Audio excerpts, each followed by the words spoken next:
പിതാവിൻ്റെയും പുത്രൻ്റെയും പരിശുദ്ധാത്മാവിൻ്റെയും നാമത്തിൽ ആമേൻ. എൻ്റെ പ്രിയപ്പെട്ടവരെ, ഇന്ന് ചൊവ്വാഴ്ചയാണ്, നവംബർ 26-ാം തീയതി. നമ്മുടെ ശുശ്രൂഷ ദൈവത്തിൻ്റെ അനുഗ്രഹത്താൽ വളരെ നന്നായി പോകുന്നു. നിങ്ങൾ വളരെ ടേക്കണപ്പ് ചെയ്യുന്നു. ഒത്തിരി പേര് കൃത്യസമയത്തിന് എഴുന്നേൽക്കുന്നുണ്ട്. അത് വചനത്തിന് വേണ്ടി കാത്തിരിക്കുന്നുണ്ട്. പ്രാർത്ഥിക്കാൻ വേണ്ടി ശിരസ് നമിക്കുന്നുണ്ട്. ദൈവത്തിൻ്റെ അനുഗ്രഹം വാങ്ങുന്നതിൽ എനിക്ക് ഭയങ്കര സന്തോഷമുണ്ട്. നമുക്ക് ആ അനുഗ്രഹത്തിൻ്റെ ദിവസത്തിലേക്ക് പ്രവേശിക്കാം. പ്രത്യക്ഷീകരണ പ്രാർത്ഥന ചൊല്ലിക്കൊണ്ട്, അമ്മേ പരിശുദ്ധമ്മേ, അമ്മേ പരിശുദ്ധമ്മേ, ദൈവമാതാവേ, അന്ന് അങ്ങ് കൃപാസനത്തിൽ പ്രത്യക്ഷപ്പെട്ട് വരാൻ പോകുന്ന മഹാദുരന്തത്തിൽ നിന്ന് രക്ഷപ്പെടാനും എല്ലാവർക്കും വേണ്ടി പ്രാർത്ഥിക്കുവാനും ആവശ്യപ്പെട്ടിട്ട് 20 വർഷം തികയുന്ന ഈ വേളയിൽ കൃപാസനത്തിലൂടെ ഞങ്ങൾക്കും ഈ ദേശത്തിനും അങ്ങ് മധ്യസ്ഥം തേടി തന്ന എല്ലാ അനുഗ്രഹങ്ങൾക്കും കൃപകൾക്കും ഞങ്ങളിപ്പോൾ ഹൃദയം നിറഞ്ഞ നന്ദി പറയുന്നു. അമ്മേ പരിശുദ്ധമ്മേ, ജപമാല മാതാവേ, സകല കൃപാസനം പ്രാർത്ഥനകളോടും ചേർത്ത് ഞങ്ങളിപ്പോൾ പ്രാർത്ഥിക്കുന്ന ഈ കുടുംബത്തിന്റെ പ്രത്യേക നിയോഗം. മക്കളെ,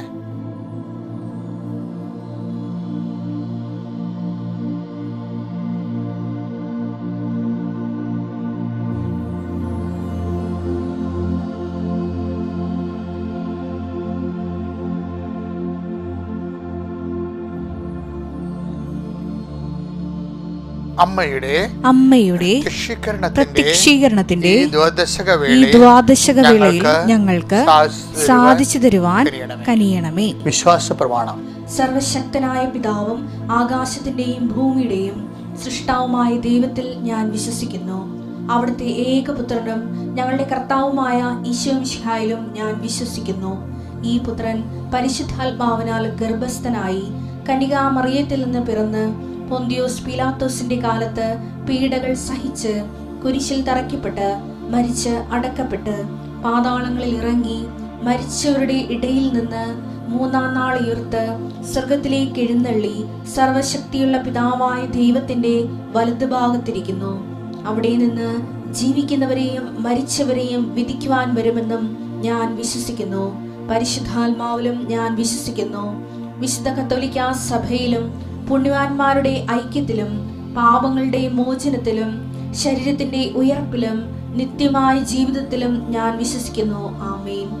സുഖസ്ഥനായ ഞങ്ങളുടെ പിതാവേ, അങ്ങയുടെ നാമം പൂജിതമാകണമേ. അങ്ങയുടെ രാജ്യം വരണമേ. അങ്ങയുടെ തിരുമനസ് സ്വർഗത്തിലെ പോലെ ഭൂമിയിലും ആകണമേ. അന്നു വേണ്ടുന്ന ആഹാരം ഇന്ന് ഞങ്ങൾക്ക് തരണമേ. ഞങ്ങളോട് തെറ്റ് ചെയ്യുന്നവരോട് ഞങ്ങൾ ക്ഷമിക്കുന്നത് പോലെ ഞങ്ങളുടെ തെറ്റുകൾ ഞങ്ങളോടും ക്ഷമിക്കണമേ.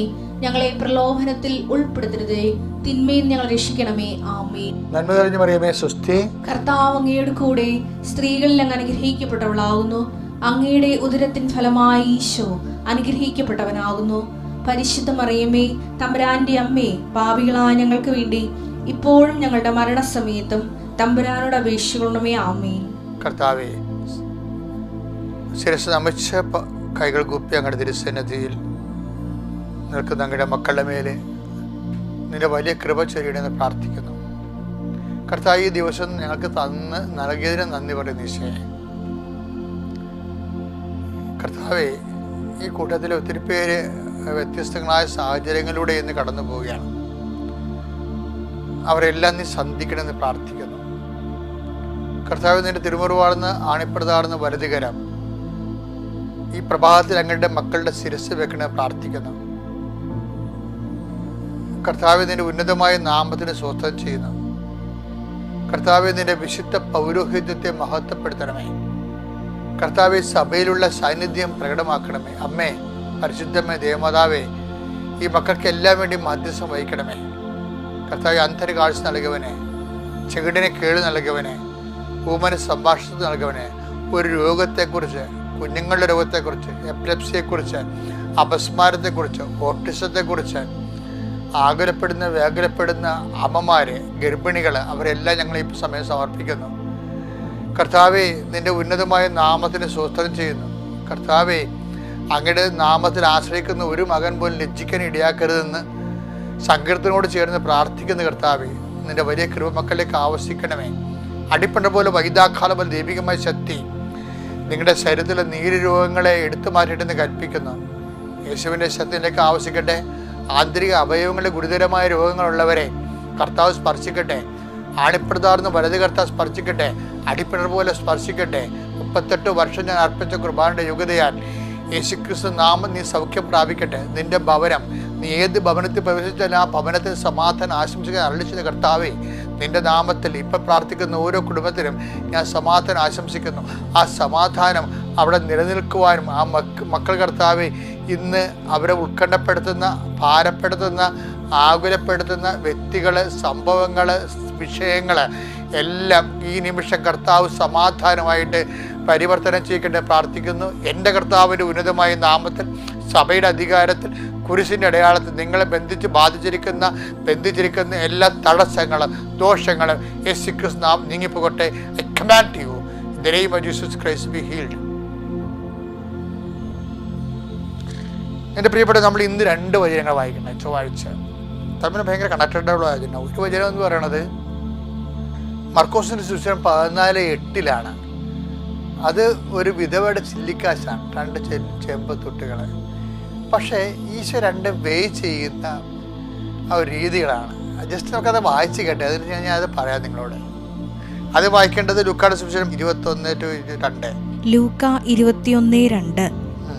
ദരിദ്രയായ ഒരു വിധവ 2 ചെമ്പ് തൊട്ടുകൾ ഇടുന്നതും അവൻ കണ്ടു.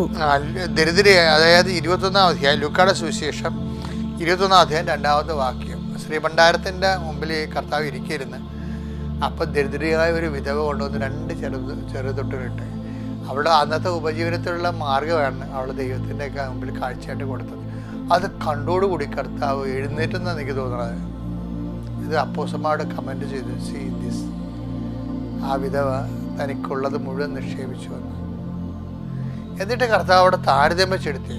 ചെറിയ ആൾക്കാർ, അവിടെയുള്ളവർ അവർക്കുള്ളതിൻ്റെ മിച്ചം വന്നാണ് ഇടുന്നത്. ഇവർ ചെറിയ തുകയാണെങ്കിലും തനിക്കുള്ളത് മൊത്തം നിക്ഷേപിച്ചു വന്നു.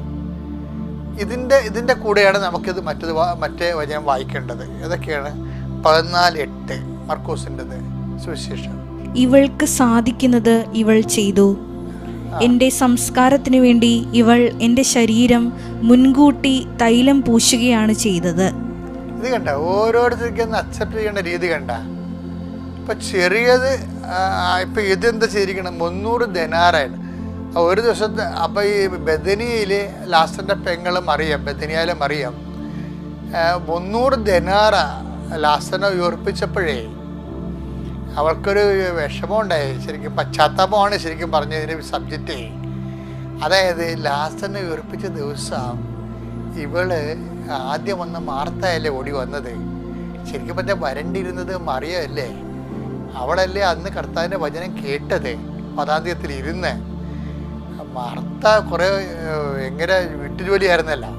അപ്പം അതുകൊണ്ട്, പക്ഷേ ഒരു വിഷയം ഉണ്ടായപ്പോൾ മറിയത്തിനെ ലീഡ് ചെയ്ത് വന്നത് മാർത്തായാണ്.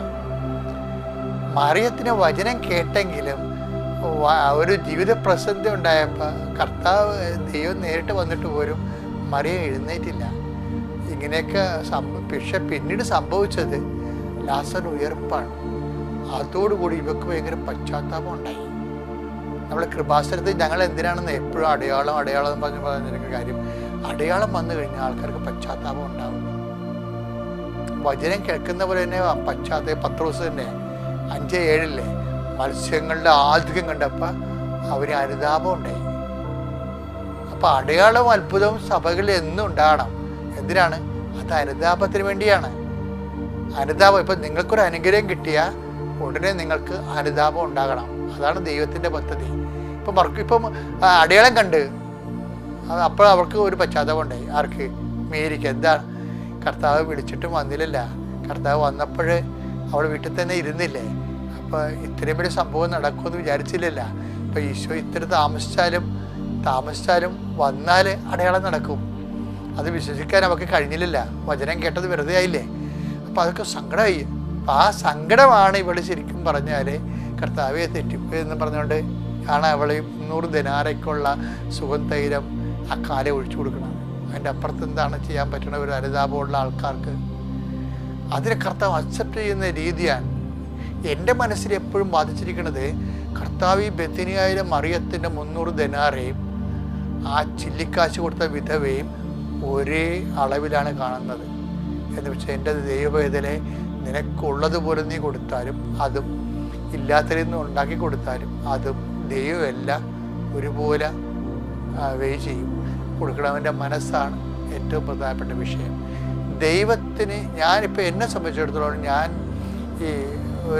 ഈ കാര്യത്തിൽ ഭയങ്കര ബിസിനസ്മാനാണ്.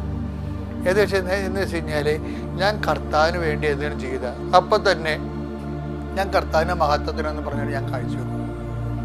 കർത്താവിൻ്റെ മഹത്വത്തിന് വേണ്ടി നമ്മളെന്താ ഇവിടെ ജീവിക്കണത്? കർത്താവിൻ്റെ മഹത്വത്തിന് വേണ്ടി. അപ്പം ചെറുത് ചെയ്താലും വലുത് ചെയ്താലും ദൈവത്തിൻ്റെ മഹത്വമായിരിക്കണം ലക്ഷ്യം. നമ്മുടെ മഹത്വമായി പോകുമ്പോഴാണ് ഇടറവുണ്ടാകുന്നത്. അപ്പം നീ ചെറുത് ചെയ്താലും വലുത് ചെയ്താലും കർത്താവിൻ്റെ മഹത്വത്തിൻ്റെ കാഴ്ചവെക്കുന്ന കാര്യം കർത്താവ് അതുപോലെ തന്നെയാണ് കർത്താവ് അംഗീകരിക്കുന്നത്. അല്ലാതെ ചെറുതായി പോയതുകൊണ്ട് കർത്താവ് നിൻ്റെ ഇടറവുള്ള ഇടിച്ച് കാണിക്കുകയോ വലുതായി പോയതുകൊണ്ട് കൂടെ പ്രേസ് ചെയ്യുകയോ ചെയ്യുകയല്ല. മറിച്ച് രണ്ടിനെയും കർത്താവ് ഒരുപോലെ കാണുന്നു. ദൈവത്തിൻ്റെ മഹത്വമാണ് രക്ഷിക്കുന്നത്. അപ്പം നമ്മൾ ദൈവത്തെ മഹത്വപ്പെടുത്തിയ 17:4 അനുസരിച്ച് യോഹന്നാൻ്റെ സുവിശേഷം അനുസരിച്ച് ദൈവം നമ്മളെ മഹത്വപ്പെടുത്തും. അപ്പോൾ എല്ലാ അവസരങ്ങളും ദൈവത്തെ മഹത്വപ്പെടുത്താനുള്ളതാണ്. ഈ ദിവസം ഒരു പുതിയ ദിവസമാണ്. കിട്ടുന്ന ബ്ലാക്ക് എക്സ്പീരിയൻസും വൈറ്റ് എക്സ്പീരിയൻസും എല്ലാം കർത്താവിൻ്റെ മഹത്വത്തിനായി കാഴ്ചവെക്കുക. ദൈവം നിങ്ങളെ അനുഗ്രഹിക്കട്ടെ. Praise the Lord.